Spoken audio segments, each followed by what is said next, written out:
السلام عليكم ورحمة الله وبركاته أصحابتي قاليقة دي مدة دير أشوكا دنبيسي إن شاء الله حتى وصل نقضي سيدا عادي أهبا دي channelka waxaan kaga hadlaa qisooyinka cajiibka ah iyo xayawaanada dadka soo weerara ee dhibaateeya waa ku mahadsantihiin sida channelka aad uga qayb qaadateen horumarintiisa haddana waxaan kaa codsanayaa fadlan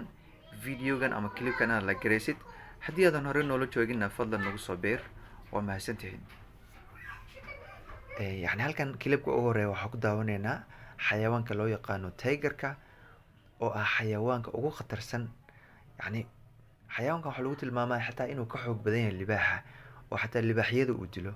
dad badan waxay aaminsan yihiin libaaxa inuu yahay xayawaanka ugu xoog badan laakiin run ahaantii xayawaankan ayaa ka xoog badan dhinac walba markii laga eego yani marka aad ka fiirsid dhinaca awoodda dhinaca fudaydka ama agilityga xayawaankan ayaa ka xoog badan marka la fiiriyo cidiyihiisa xayawaankan waxaa la tilmaamaa cidiyaha inay ka dheer yihiin 3 jeer camal yani cidiyaha libaaxa miciyihiisana inay ka dheer yihiin sidoo kale waxaa la tilmaamaa xayawaankan in yani bite forcekiisa awoodda qaniyadiisu ay kor u dhaafayso 1000 halka libaaxu yani oo aan aaminsanahay libaaxu inuu yahay xayawaanka ugu xoog badan yani 800 meelahaas lagu qiyaasaa marka xayawaankan ayaa ka xoog badan boqolkiiba boqol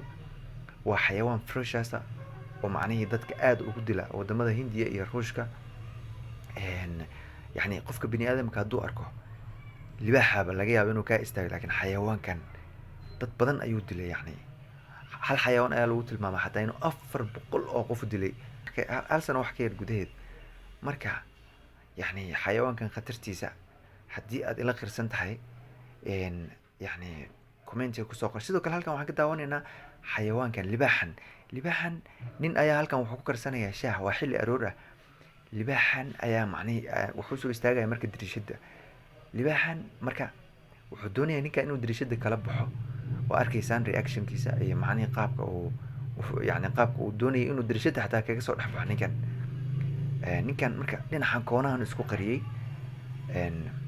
xayawaankaas oo u jeedan asagana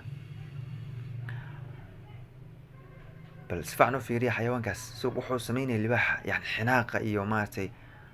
sida uu doonayay ninka inuu meesha kala baxo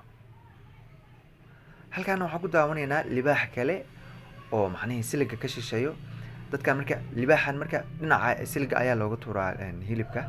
wuxuu doonayaa marka hilibkaas isagu mar rabo wuxuu doonayaa dadka xaan dhinacan hilibka dhinaca siliga ka soo jira inuu yani soo boodo oo dadka uu qaato ayuu doonayaa